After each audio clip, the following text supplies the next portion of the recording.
What's up, losers? Today I'm back with another helping of r/fatlogic goodness. Reading a couple of interesting posts and sharing my random opinions about them. This is episode 60 in the fatlogic series. And I can't wait to find out what madness awaits me this time. So without further ado, let's get into these posts. Mid-size girls cannot be body positive. They're taking the spotlight from a superfat, infinity fat, and death fat. The mid-size literally created the term mid-size because they don't want to offend the fats. Okay, so I have some opinions on this post that I want to share. But I don't really have a central argument or anything. So I'll just list them out, I guess. 1. I believe that the correct terminology is actually infinityfat, not infinity fat, unless infinity fat is a variant. Either way, it's not as catchy as infinityfat, so be sure to remedy that. 2. I'm not sure what exactly qualifies as mid-size, but I assume that mid-size girls do, in fact, have bodies, like, they're not disembodied spirits or whatever. So they must be able to be body positive. Whether they can be fat positive is another matter, I suppose. But yeah, as far as I can see, anyone who has a body should be capable of body positivity. It's not exclusive to fat people. 3. I honestly can't wrap my head around not only identifying as super fat, infinity fat, or death fat, but being so proud of belonging to one of these categories that you get genuinely upset over having the spotlight taken away from you and put on slightly less fat people. Like, call me fat-phobic if you want, but if I were an infinity fat, I would want as little attention to be drawn to my weight as possible. Because, well, being that big is not a good thing. It's really unhealthy, and it's something that most sane people would do much to avoid. If anything, I would be sending the mid-size people a thank you card for shifting the focus somewhere else. But maybe that's just me, haha. 4. I don't really understand the last part of the post. So maybe someone can explain it to me. When it says that the term mid-size was invented so as not to offend fat people, how does that work exactly? Is it because calling themselves fat would be intruding on the super fats territory, or something? Clearly it can't be because of an overall aversion to the word fat, because these people are literally identifying as infinity fat and death fat LMAO, if my instincts are right.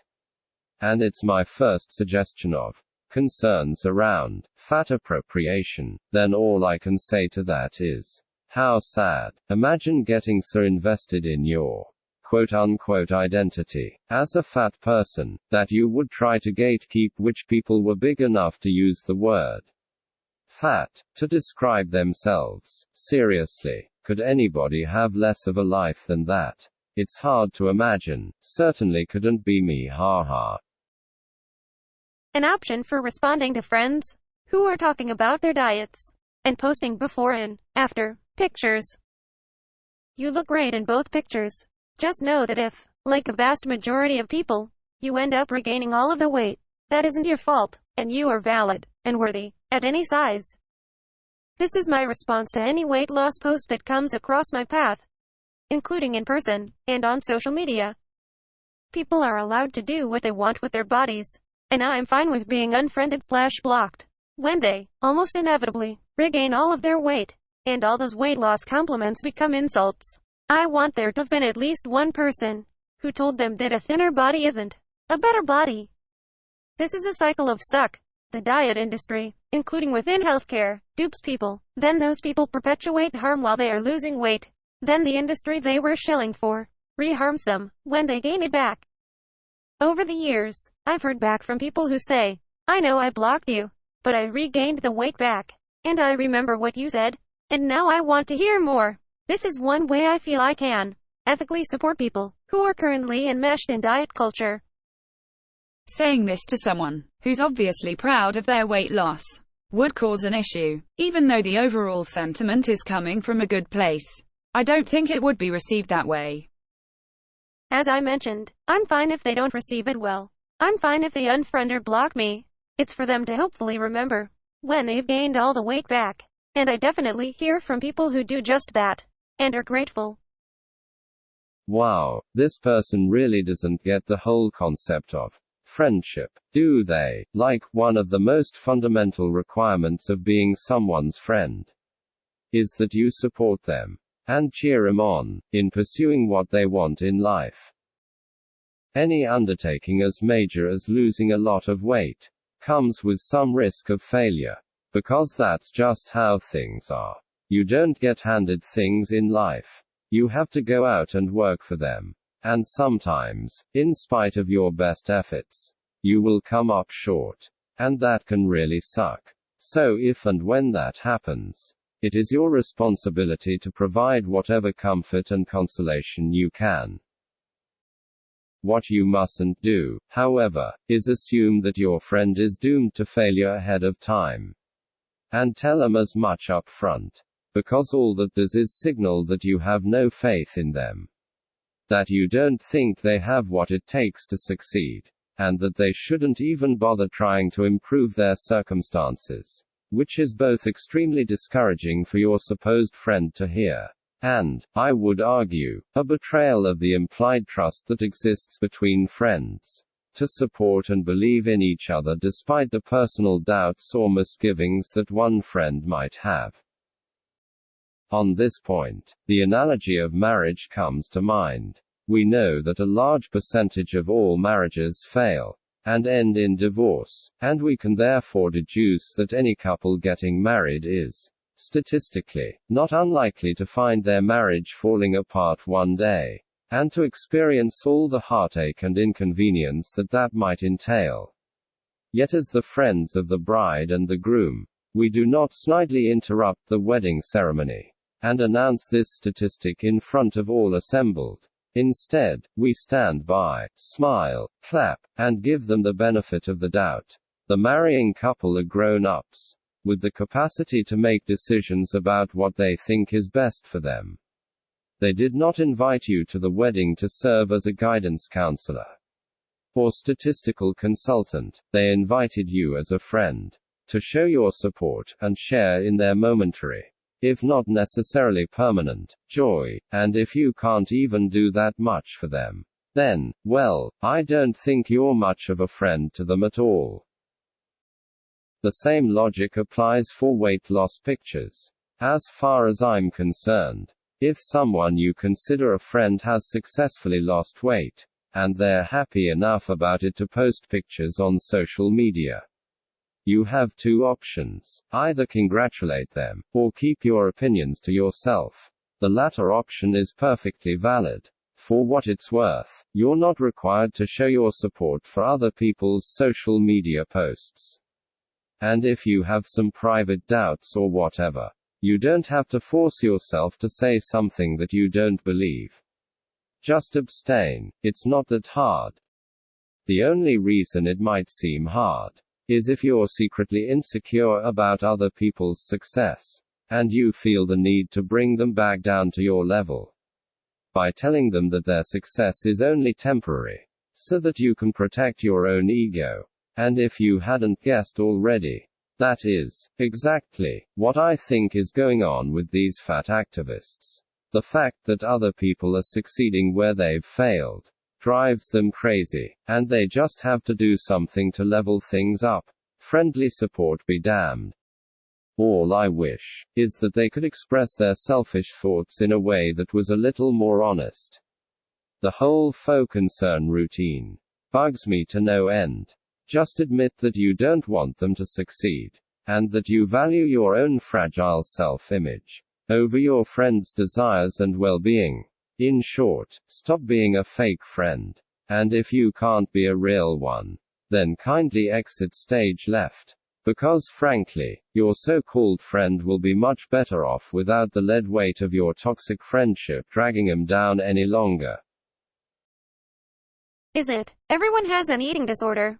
Or, conditions of widespread fat hatred and self-surveillance facilitate an environment in which even an orderly relationship with food/weight/body is definitionally, materially, harmful? The actual act of ED diagnosis is a means of sorting, incarcerating, and condemning/rehabilitating those marked as ill, while simultaneously upholding the social violence I stated above. It forms the guardrails for how far is too far in food/body issues, implying that there exists a healthy amount of anxiety/hatred to be had. I think the discussion of eating disorders, or better yet, disorderly eating, in relation to gym bros, and intermittent fasters, and the like, are helpful. But please, resist the impulse to reify the DSM while you do it. Could there be a more definite proof that fat activists are allergic to nuance than this post? Whoever wrote it clearly just doesn't get that some things can be bad in excess but not in moderation. They complain about how eating disorder diagnosis classifies some behaviors, when taken to extremes, as disordered, while ignoring their more moderate forms, which honestly just misses the whole point of diagnosing people with such conditions in the first place. Pretty much any behavior you can think of can be healthy and normal, if done with an appropriate regularity and intensity, but concerning, if overdone in either of these respects. Think about washing one's hands. Is hand-washing, in general, a healthy and positive habit? Absolutely. But can it become harmful if done obsessively or compulsively? Again, absolutely. We cannot apply a blanket rule to such behaviors of always good or always bad. We have to consider whether they are being carried out in a way that is psychologically normal, and whether they are getting in the way of the person's health and everyday life. In short, we have to allow for nuance. Calling all diet practices that you do not like social violence, because they can be harmful if taken too far, is unhelpful and manipulative. Instead of only seeing the potential bad in them, why not try to see the very real good that they have done for so many people, and consider what it is that draws people to them in the first place? It is fine to be worried about disordered eating and the harm that it can do, but it is not the only issue that matters. And for a lot of obese people, such concerns are, rightly, not at the top of their agenda. People are going to want to lose weight. That's just the reality of the situation. And these people are perfectly entitled to utilize whatever means they see fit to achieve this goal.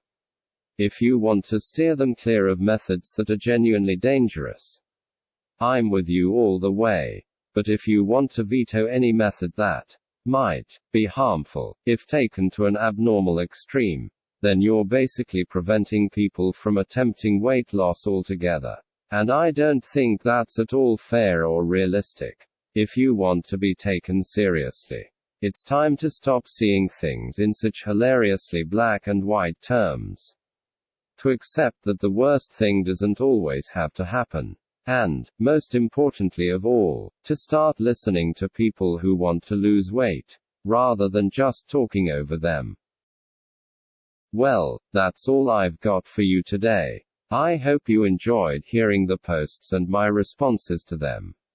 What do you think? Are mid-size girls taking the spotlight off superfats, infinity fats, and death fats? Is it cool to tell your friends that you expect them to put all of the weight they lose back on? Is diet culture social violence? Let me know in the comments. As always, don't forget to like and subscribe, or I'll buy you a t-shirt that says Infinity Fat on the front for your birthday, and you'll be obligated to wear it because it was a gift, and it'll be super embarrassing for you. Just kidding, haha. Anyway, catch you later.